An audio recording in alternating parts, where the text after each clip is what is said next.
방송에서 제공하는 부동산 정보는 투자 판단에 대한 조언입니다. 방송에서 제공하는 부동산 물건의 가치, 가격 상승 및 가격 하락에 대해서는 방송사에서 보장하지 않습니다.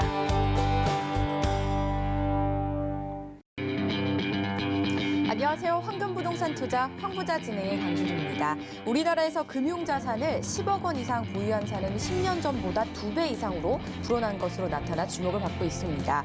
특히 이들의 포트폴리오에서는 부동산 자산이 차지하는 비중이 5년 연속 증가한 것으로 좀 나타났다고 하는데요. 현 정부 들어서 이 부동산 가격이 계속 강세를 보이면서 자산가들 사이에서는 부동산 불패 신화가 더욱더 공고해지고 있다고 하니까 참고해 보시기 바라겠습니다. 오늘도 황부자와 함께 하시면서요. 다양한 정보 얻어가 보시길 바랄게요. 방송 보시다가 궁금하시거나 상담 원하시는 분들은 02-3153-2600번, 013-3366-0110번으로 많은 연락 주시기 바라겠습니다. 황부자 오늘도 힘차게 출발해 볼게요.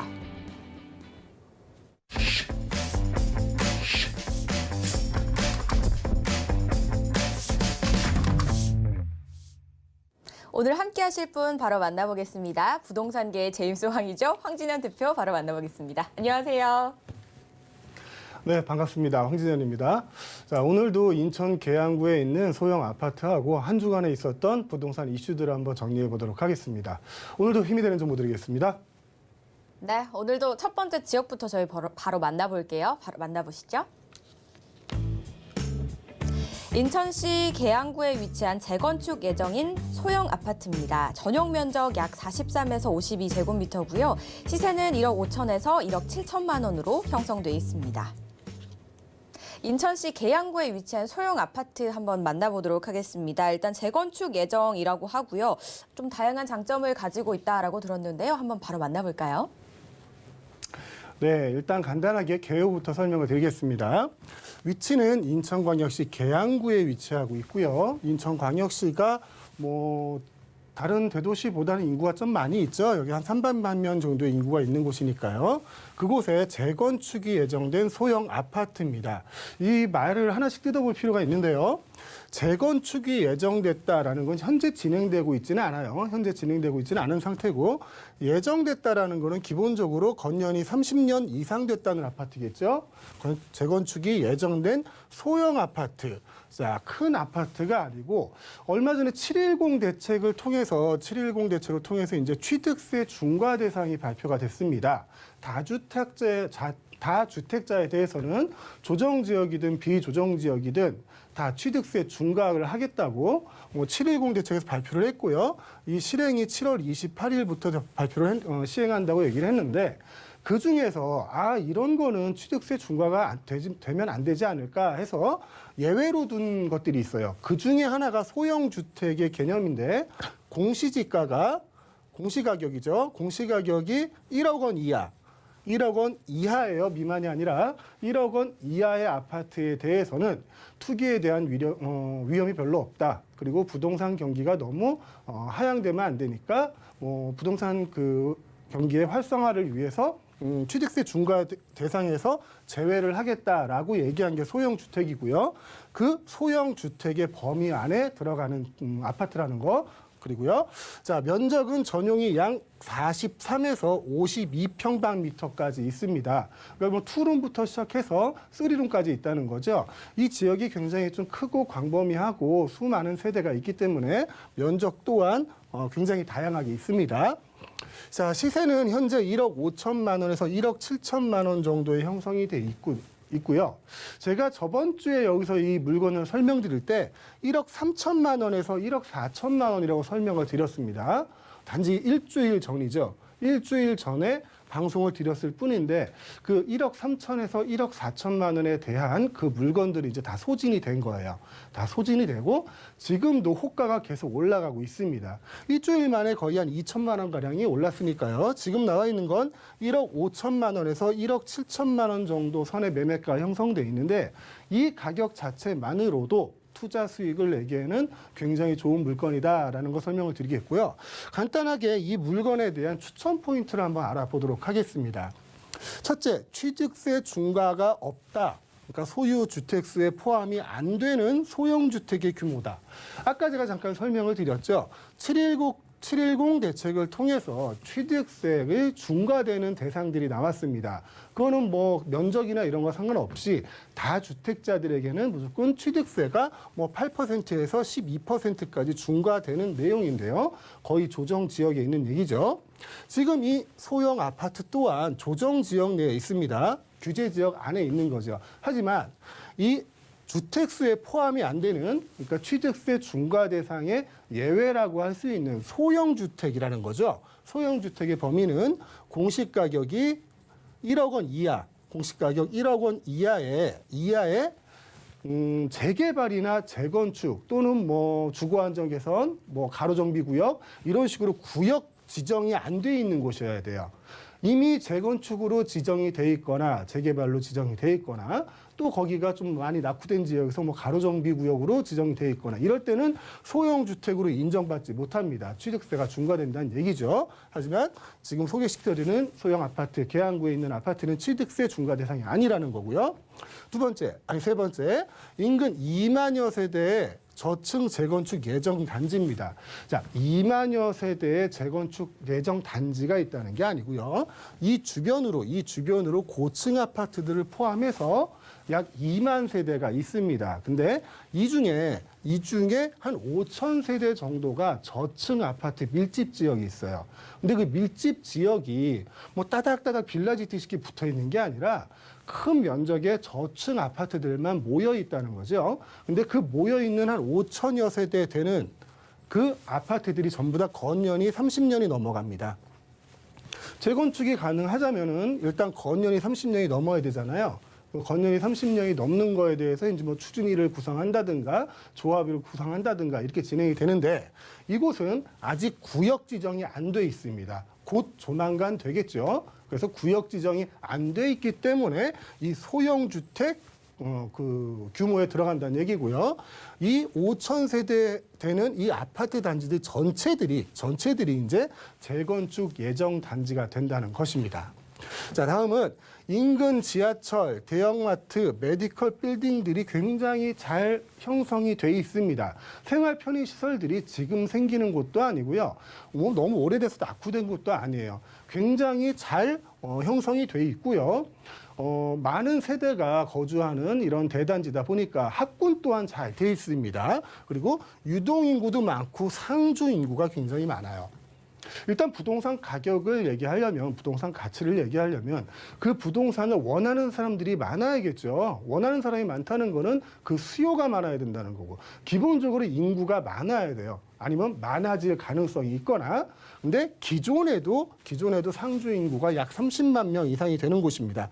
30만 명 이상이 되고, 이 외에도 뭐 3기 신도시라든가 교통 뭐 호재들이 많아요. 좀 이따 설명드리겠지만 그 호재들을 통해서 인구 유입이 굉장히 많이 이루어질 것으로 예상되는 지역입니다. 한 50만 명까지 늘어나지 않을까라는 생각을 해보고요. 그 정도면 거의 한 메머드급 도시가 될 수 있는 가능성이 큰 곳이라고 말씀드리겠습니다.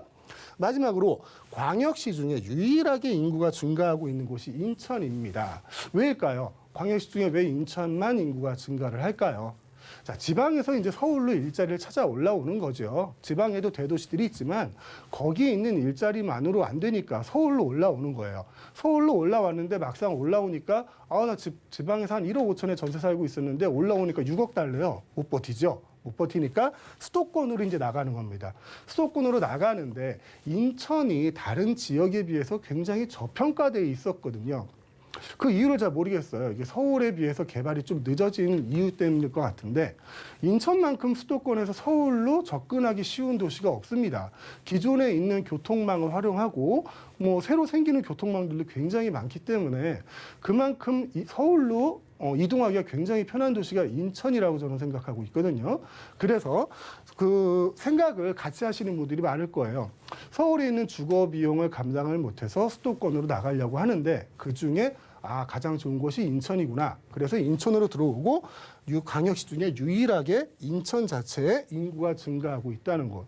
자, 이 방송을 통해서 인천이 그동안 굉장히 저평가되고 있었는데 인천의 개발 호재가 굉장히 많습니다. 그리고 그동안에 이제 보상 심리도 가지고 있겠죠. 그래서 인천 자체를 다시 보는 계기로 삼아도 될 것 같습니다. 잠시 후에 자세한 입지 알아보도록 하겠습니다.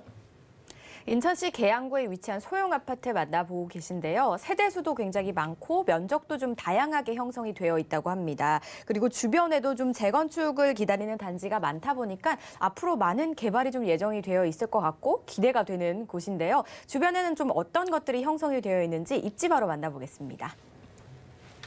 네, 지도를 보면서 한번 설명을 드리겠습니다. 자, 오늘 소개시켜드리는 물건이 있는 곳은 이 계산역 주변입니다. 자, 계산역은 인천 지하철 1호선이에요. 인천 지하철 1호선을 타고 위쪽으로 올라가면 인천 공항철도를 만나게 됩니다. 계양역에서. 자, 공항철도를 타게 되면 한 정거장이 이제 김포공항이에요. 김포공항역입니다. 자, 김포공항역에서도 5호선이라든가 다른 호선으로 환승을 할 수 있겠고요. 이 공항철도만 가지고도 홍대 그리고 서울역까지 급행으로 움직일 수 있다는 거고요. 자, 계산역 밑으로 한번 내려와 보겠습니다. 지도에는 자세히 안 나오는데요. 여기가 이제 부평구청역이라고 있습니다. 부평구청역은 7호선이 들어오는 데죠. 7호선을 통해서 강남 쪽으로도 편리하게 움직일 수 있고요. 그 바로 밑에는 부평역이 있어요. 자, 부평역을 이용해서는 GTX 비노선이죠. GTX 비노선 확정된 사업이니까 자신 있게 말씀드릴게요. GTX 비노선을 편리하게 이용을 하실 수 있습니다. 자, 그리고 지금 얘기가 많이 나오고 있는 거죠. GTX D노선. GTX D노선까지 확정이 된다면 지금보다 그리고 앞으로 생길 그 내용보다도 더 많은 더 큰 부동산 가격의 상승의 호재가 되지 않을까 싶습니다. 자, 계산역을 말씀드렸고요. 또 바로 옆에 작전역이라는 곳이 있습니다. 이 작전역은 원종 홍대선이죠. 원종 홍대선 연장이 예정돼 있는 곳입니다. 아직 정확하게 확정된 것은 아니지만 이쪽으로 연장이 될 거다라고 지금 예상을 하고 있지요. 자, 이 원종 홍대선은 어떤 지하철과 연결이 되느냐? 이거는 지하철 2호선하고 연결이 됩니다. 2호선. 자, 2호선은 이제 서울 중심지를 계속 동그랗게 돌고 있는 그 황금 노선이죠. 그 지하철 2호선과 연장할 수 있는 그런 계획을 추진되고 있다는 걸 말씀을 드리겠고요. 자, 작전역 바로 옆에는 이제 부평 IC라는 곳이 있어요. 부평 IC는 이게 제1경인 고속도로입니다. 제1경인 고속도로를 통해서 뭐 바로 만날 수 있는 곳이 이제 목동이나 영등포, 그쪽이겠죠. 그쪽으로 바로 연결이 가능하고 그 중간에 이제 남부 순환로도 이용이 가능하실 겁니다. 자, 물건지 주변으로 부평 IC만 있는 게 아니에요. 그 옆에 보면은 계양 IC라고 있습니다. 계양 IC는 이제 서울 외곽 순환 고속도로예요. 계양 IC를 통해서 서울 외곽 순환 고속도로를 이용해서 서울 전 지역으로 편하게 이동하실 수 있겠죠. 자, 지금 제가 말씀드린 이 교통수단만 가지고도 수도권 어느 지역보다도 서울과 접근성이 좋은 지역이라는 걸 아실 수 있을 겁니다. 자, 이 바로 옆에 보면 노란 선이 보이는데 이건 인천 지하철 2호선이에요. 이게 좀 거리가 멀어 보이는데 실제로는 먼 거리는 아닙니다. 고개 하나만 넣으면 되는 거리고요. 이거는 이제 일산 쪽으로 이어질 예정을 가지고 있습니다. 그리고 아까 말씀드린 이 계산역, 인천 지하철 1호선이죠. 1호선은 이 인천공항철도를 지나서 이제 검단 신도시 그리고 김포 쪽까지 연장 계획이 확정이 되어 있는 상태입니다.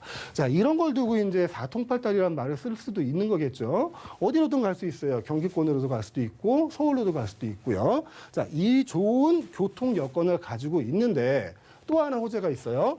3기 신도시죠. 올해 말부터 이게 토지 보상이 시작이 될 겁니다. 3기 신도시 계양이 이제 17,000세대가 입주를 하게 됩니다. 17,000세대면 거의 한 5만 명 정도는 인구가 유입이 된다고 봐야겠죠. 그 5만 명이 그 17,000세대에 살지만 않을 거 아니에요. 다른 지역으로도 주택 수요가 굉장히 늘어날 것 같고요. 자, 이 계양지구 이름이 테크노밸리거든요.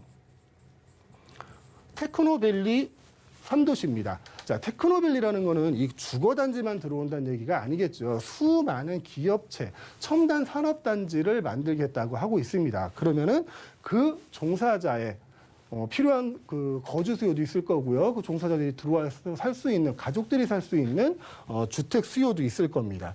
현재만으로도 굉장한 교통 호재를 가지면서 많은 인구 유입이 예상되는 지역입니다. 하지만 거기에 이 3기 신도시, 계양 신도시와 바로 옆에 이제 대장 신도시가 있거든요. 대장 신도시까지 합치면 이 서울이나 부천 지역의 주거 비용을 감당하지 못하는 분들은 많이 인천에 계양이나 서구 쪽으로 유입이 될 거라고 예상이 듭니다. 자, 이 정도가 이제 개발 호재 정도로 볼 수 있겠고요. 마지막으로 하나 더 살펴보자면 이 주거단지 위쪽을 보면 이게 전체가 산이거든요. 산입니다. 자, 계양산도 있고 천마산도 있습니다. 요즘 여가 생활이 굉장히 중요하잖아요. 자, 이 지역은 등산로뿐만이 아니라 상립 욕장까지 잘 갖춰져 있어서 정말 주거와 그리고 직장을 다닐 수 있는 편리한 교통과 또 여가를 즐길 수 있는 자연까지 잘 어우러진 지역이라고 할 수 있겠습니다. 잠시 후에 자세한 개발 호재에 대해서 한번 알아보도록 하겠습니다. 지도와 함께 이제 주변의 교통이 좀 어떻게 형성이 되어 있는지 만나보셨는데요. 뭐 지하철이나 자차 모두로 이동하기가 편리하고 서울로 이동하시기에도 굉장히 좋다라고 합니다. 거기에다가 앞으로는 더욱더 또 좋아질 거라는 부분도 참고해 보시면 좋을 것 같고요. 또 하나 3기 신도시가 주변에 있어서 앞으로도 인구가 계속해서 늘어날 부분이라는 점도 참고해 주시기 바라겠습니다.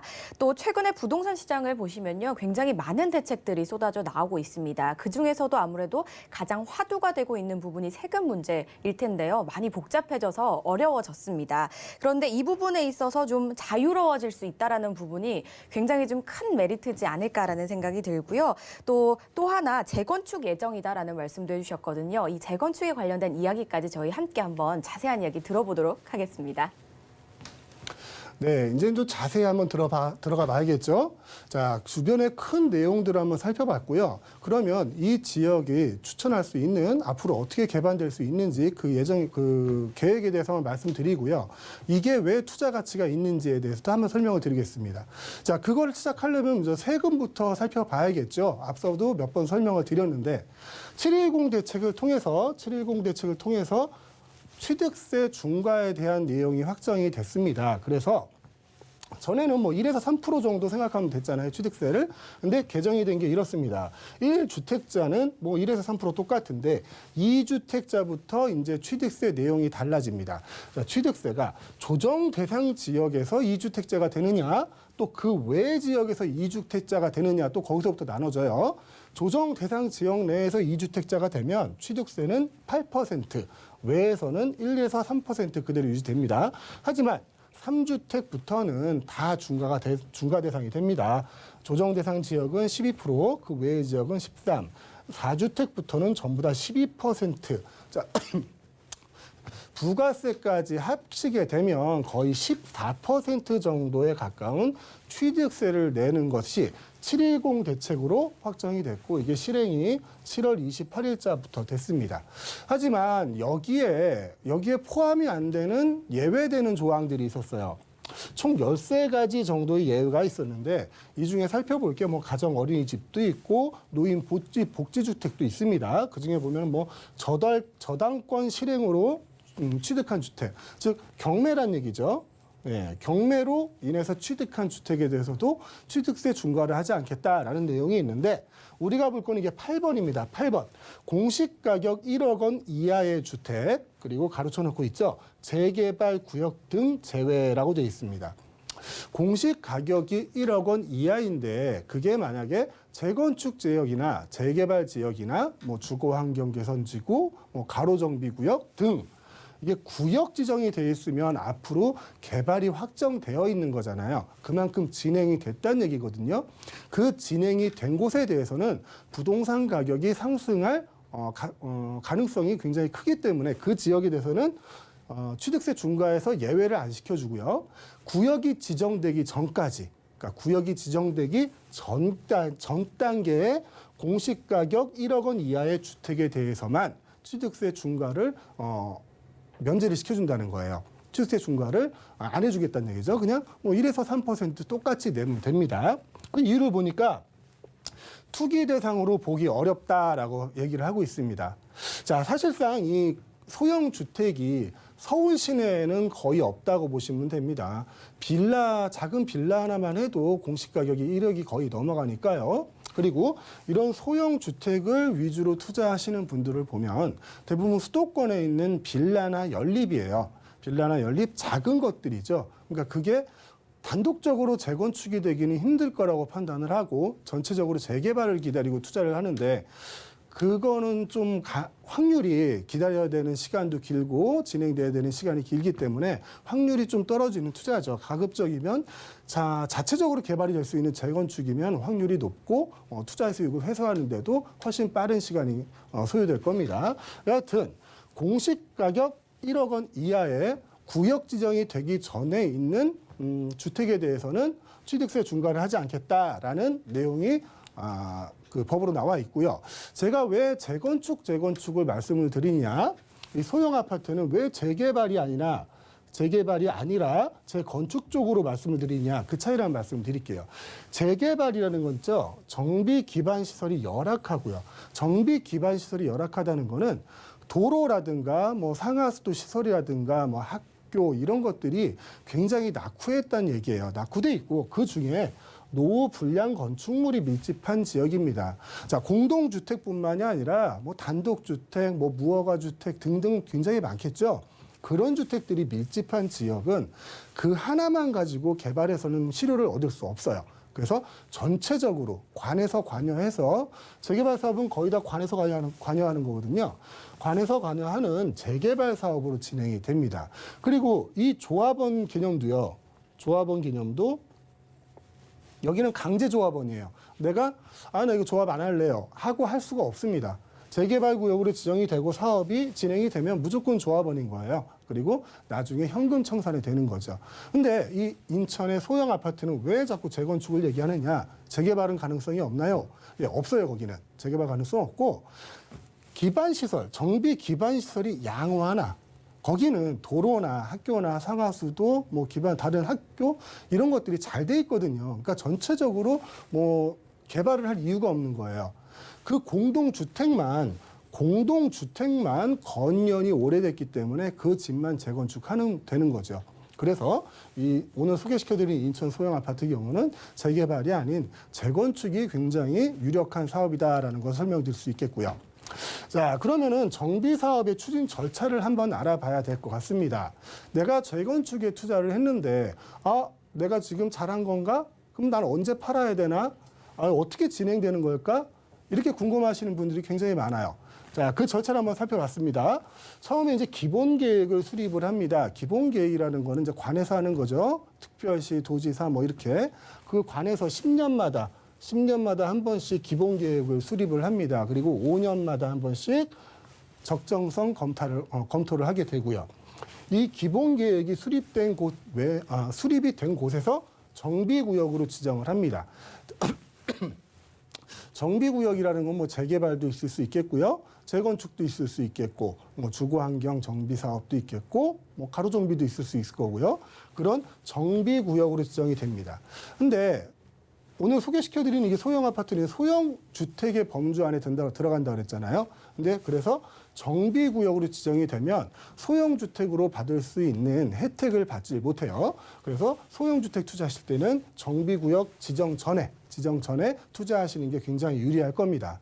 자, 정비구역이 지정이 되면 거기서 이제 추진위원회를 구성을 하겠죠. 추진위원회를 구성을 하고 추진위원회 구성을 끝나게 되면 이제 조합을 설립하게 됩니다. 조합을 설립해서 인가를 받게 되죠. 여기서 이제 시공사를 선정하게 되고요. 시공사를 선정하게 됩니다. 그래서 사업시행 계획 인가까지 가게 되는 거죠. 이 사업시행 계획 인가라는 건 어떤 거냐면 이 조합 그리고 시공사가 그러면 시청이나 이런 데가 되겠죠. 그쪽하고 이제 조건을 맞추는 거예요.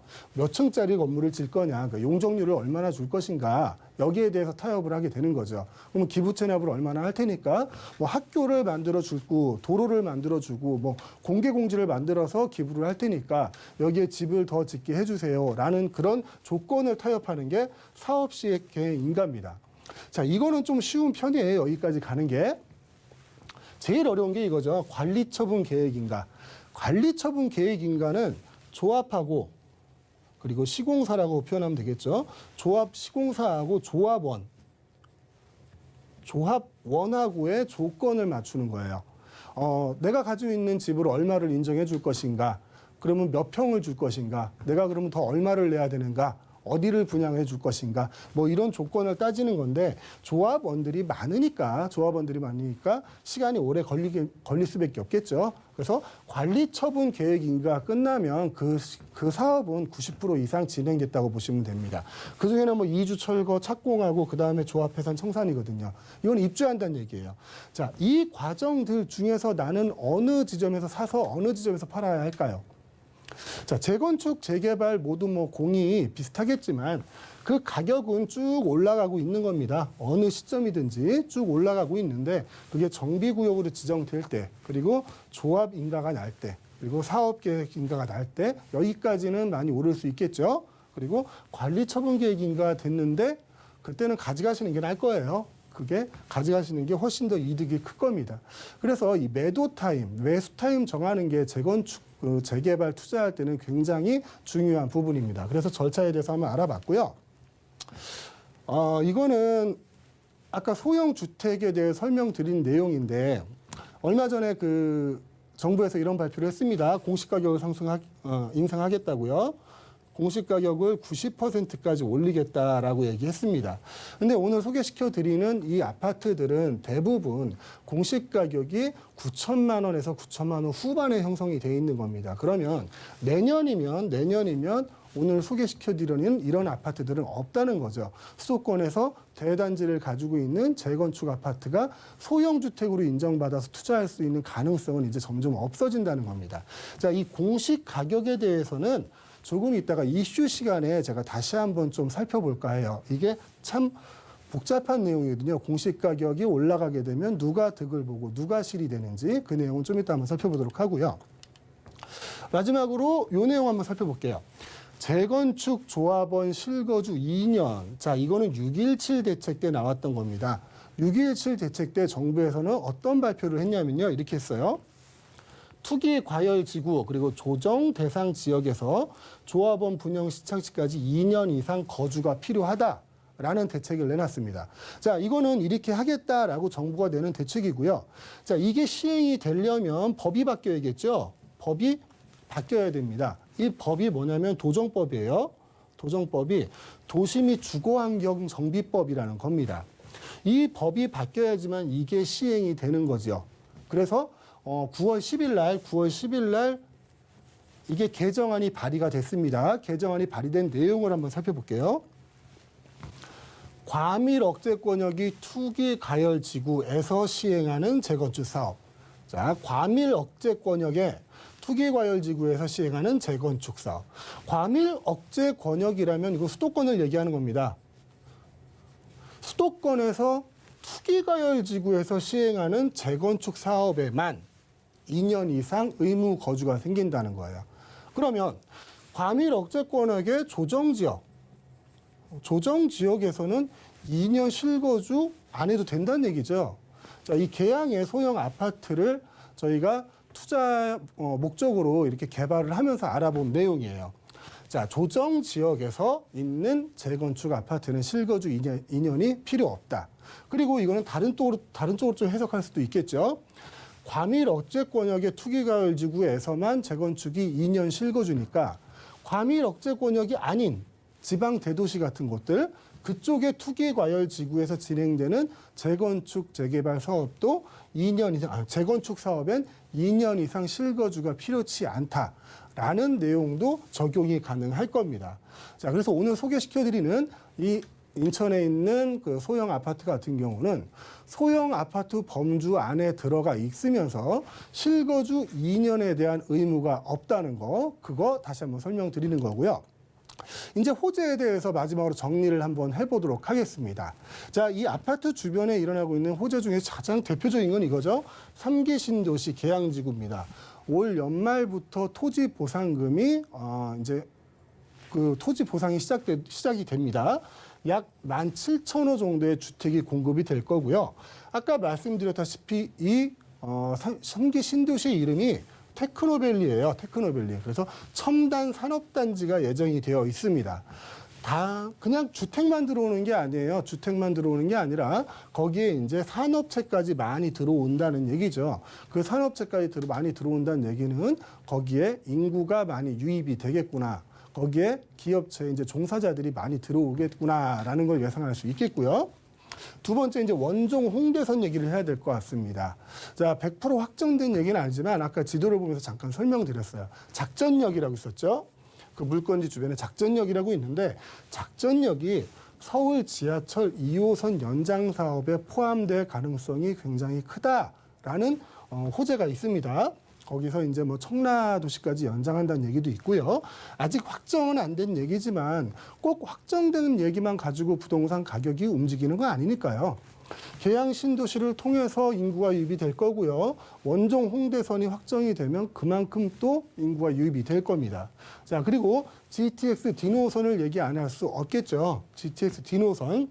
아직 확정된 건 아니에요. 확정된 건 아닌데 3기 신도시 이제 대장이나 계양을 통해서 움직일 예정이다라는 거를 그냥 제목만 나와 있는 상태입니다. 제목만 나와 있고 그게 추진된다는 얘기만 나와도 부동산 가격은 들썩들썩 하는 거니까요. 자, 그리고 계양역 인천 지하철 1호선과 국제공항선 환승 그리고 검단 신도시까지 연장이 승인이 됐습니다. 이건 확정이 된 내용이에요. 24년까지 확정이 된 내용입니다. 앞서 계속 말씀드린 내용을 좀 정리를 해보면요.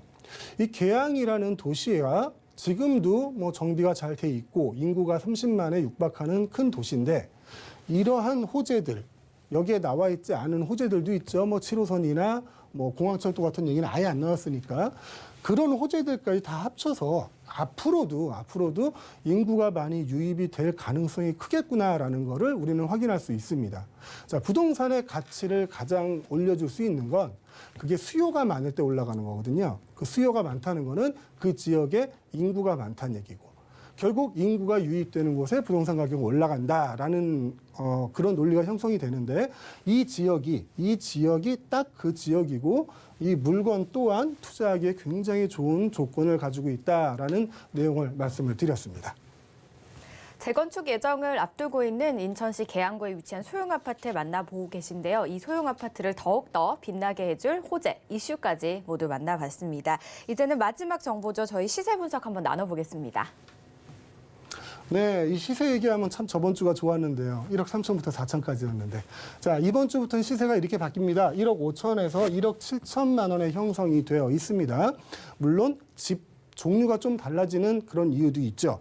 집 종류가 좀 달라지는 이유도 있지만 그만큼 빠른 시간 내에 그 저가로 나왔던 것들이 빨리 소진됐다는 그 방증일 수도 있을 겁니다. 자, 현재 시세는 5천에서 7천, 1억 7천까지 형성이 되었고요. 전세를 놓으실 때는 약 1억에서 1억 1천만 원까지 가능할 것으로 예상이 됩니다. 그래서 실투자 금액은 5천에서 6천만 원. 그리고 월세를 놓으실 때에는 1천에 50만 원. 대출은 8천만 원 정도. 그래서 실투자금은 6천에서 8천만 원 정도로 예상하실 수 있겠습니다. 네, 계양구 소형 아파트 시세 분석까지 모두 마쳐봤습니다. 저희 방송에서 제공하는 정보는 투자 판단에 대한 조언일 뿐 해당 부동산의 가치와 수익률을 보장하지 않는다는 점 기억해 주시기 바라겠습니다. 그리고 궁금하신 점 있으시다면 주저마시고 전화, 문자 주시면 됩니다. 02-3153-2600번, 013-3366-0110번으로 많이 연락 주시기 바라겠습니다. 방금 보신 정보 다시 한번 정리해 드릴게요.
네, 황금부동산 투자 황부자 여전히 황지선 대표와 함께 이야기 나눠보겠습니다. 이번에 관련 공부 이야기 한번 들어볼게요. 자, 얼마 전에 기사가 났습니다. 공시가 현실화율을 점진적으로 상승하겠다라고 좀 정부가 발표했다라고 하는데요. 이 내용에 대해서 한번 이야기 나눠보도록 하겠습니다. 네, 아까 호재 시간에도 그 물건 시간에 잠깐 설명을 드렸는데 정부에서 이제 공시가격 인상에 대해서 정확한 가이드라인을 내놨습니다. 근데 그 설문조사를 해보니까 부동산 가격 공시가격 인상하는데 동의를 못하는 사람들이 굉장히 많아요.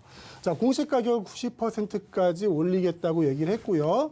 실질적으로 그 여론조사를 해봤습니다. 설문조사. 그랬더니 동의하는 쪽이 약 40%. 동의하지 않는 쪽이 약 51%가 있었습니다. 자, 이거는 우리나라에 이제 부동산을 소유하고 있느냐, 아니면 소유하지 않느냐의 차이가 아마 이 정도 될 것 같아요. 하지만 동의하지 않는 이 40%의 사람들도 앞으로 부동산을 소유할 가능성이 굉장히 높겠죠. 그 가능성 높은 사람들이 지금 공시가격이 올라간 만큼 그 부동산 가격은 올라갈 거라는 걸 인지를 했으면 좋겠습니다. 여하튼 이런 조사 결과가 있었고요. 아파트 공시가격 90% 도달 시점을 한번 계산해 본 표가 있어서 가져 나왔습니다. 자, 15억 원 이상이 되는 아파트들은 2025년. 몇 년 안 남았죠? 4년 남았네요. 그리고 9억에서 15억 원 사이는 27년, 9억 원 미만은 2030년까지 전부 공시가격을 90%까지 올리겠다고 얘기를 했습니다. 자, 중요한 건 공시가격을 올린다라는 간단한 그런 텍스트만으로 얘기할 수 있는 건 아니에요.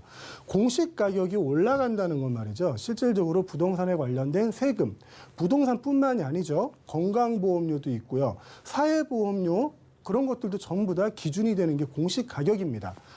제일 먼저 나오는 게 종합부동산세가 있겠죠. 종합부동산세, 두 번째 재산세가 있을 겁니다. 자, 종합부동산세에 대해서 먼저 한번 얘기를 나눠보면요. 종합부동산세 납부대상은 개인이 9억 이상, 공시가격 9억 이상의 부동산을 소유했을 때 납부를 하게 되고요. 다주택자들 같은 경우는 6억 이상이죠. 6억 이상일 때 종합부동산세를 납부를 하게 됩니다. 하지만 여러 번 말씀드린 것 같은데 지금 서울의 중위권 아파트 가격이 거의 10억에 육박을 하고 있거든요.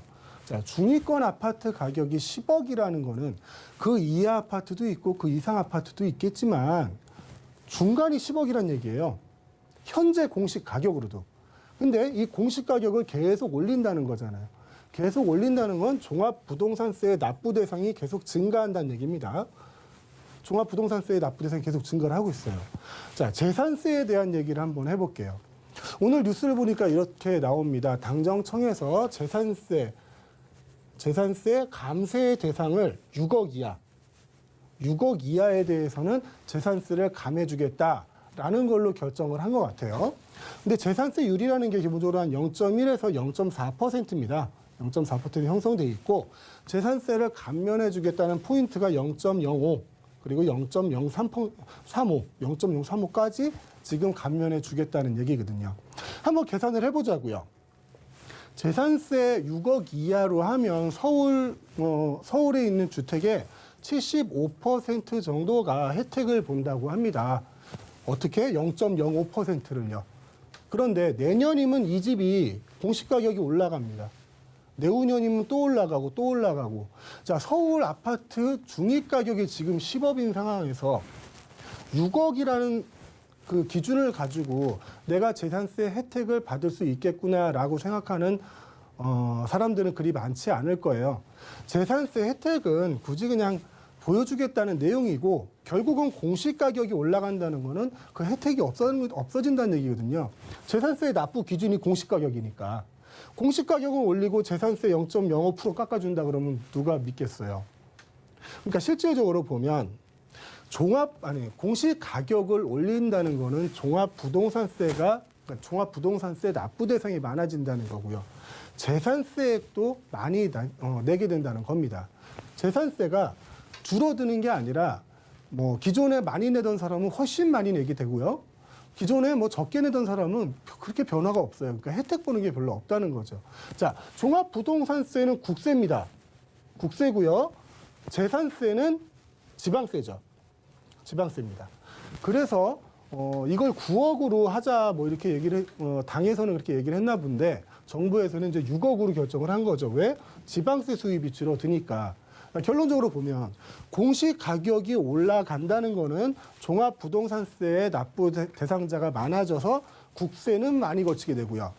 재산세 금액도 늘어나서 지방세도 많이 거치게 됩니다. 이뿐만이 아니죠. 건강보험료 있습니다. 건강보험료도 올라갈 것이고요. 이제 기본적으로 사회보험에 대한 것들이 있어요. 연금이나 이런 것들, 뭐 노령연금, 뭐 이런 연금들 있잖아요.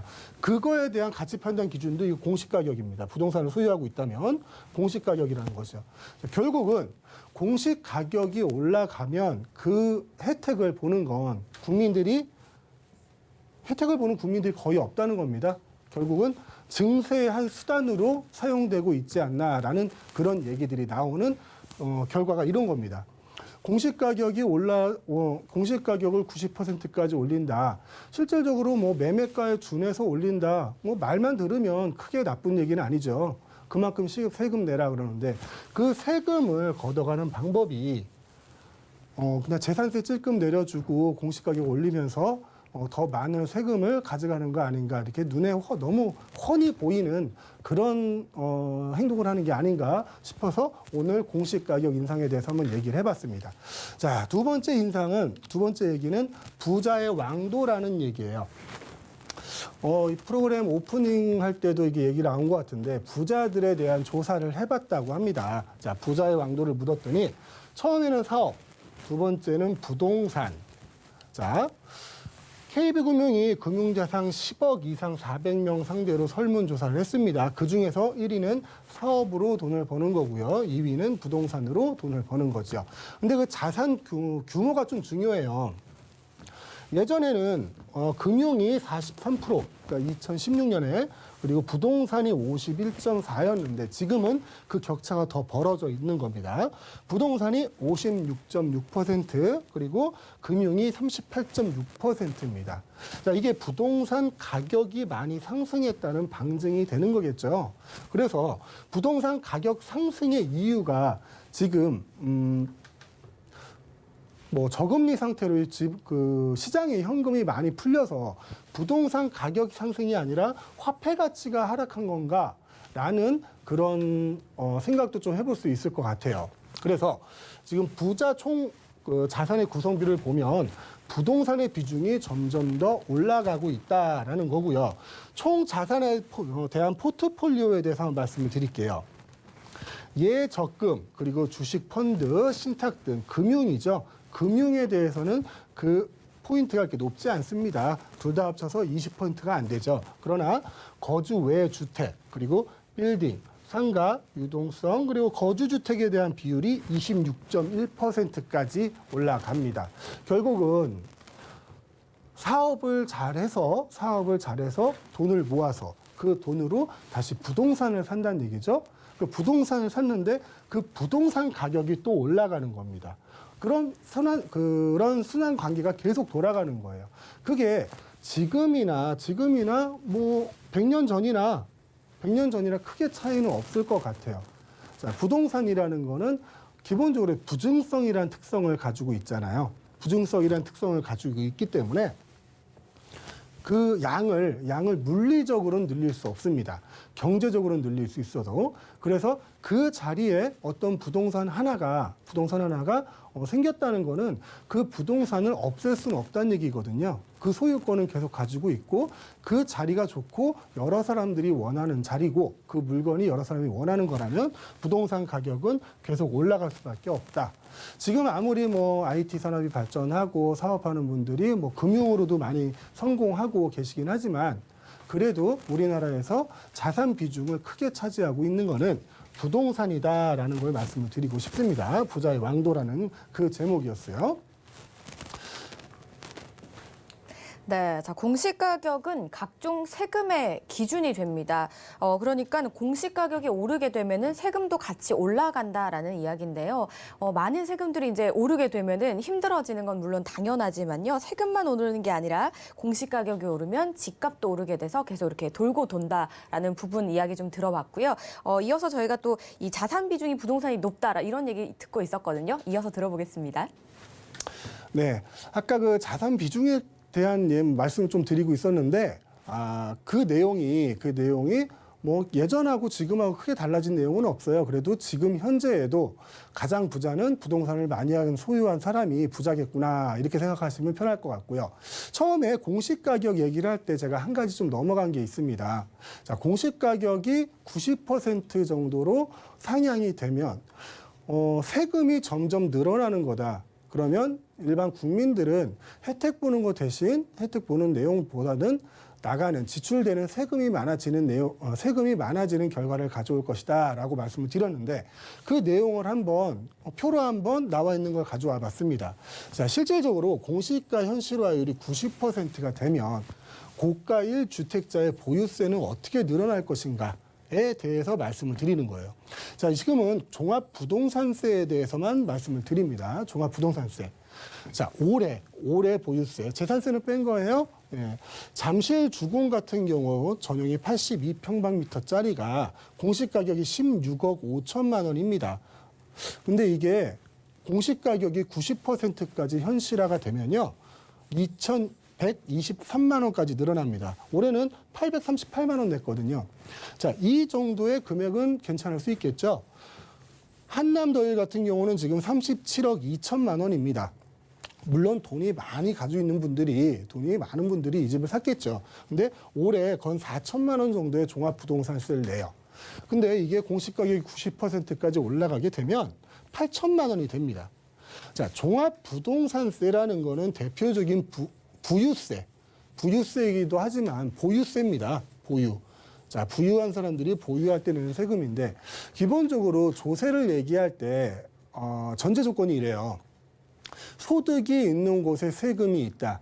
이게 국세청에서 내걸고 있는 플래카드죠.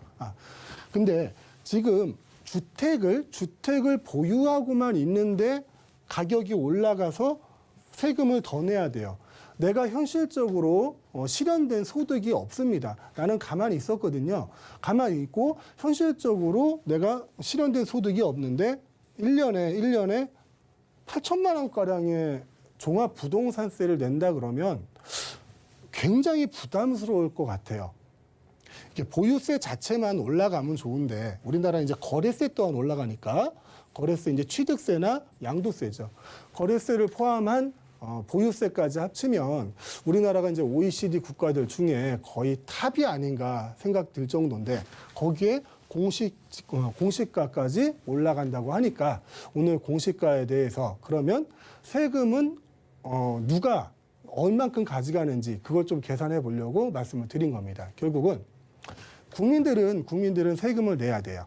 부동산을 소유하고 있는 사람은 무조건 세금이 늘어납니다. 그리고 그 늘어난 세금은 재산세를 인하해 준다 이런 내용들이 있다고 하더라도 티도 안 나고 전부 다 국세라든가 지방세, 증세에 대한 방법으로 지금 공시가가 활용되고 있는 게 아닌가 하는 좀 우려를 한번 해봅니다.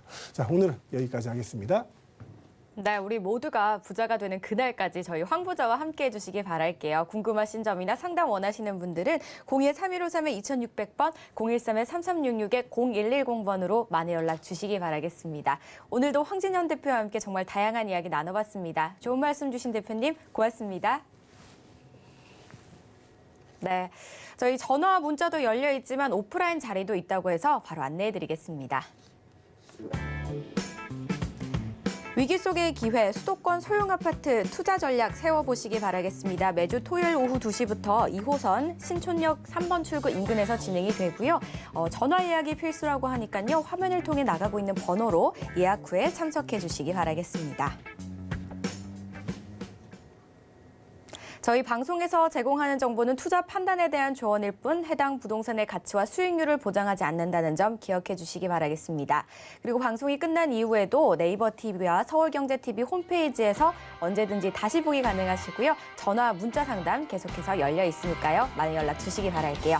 저희가 준비한 소식은 여기까지입니다. 시청해 주신 여러분 고맙습니다.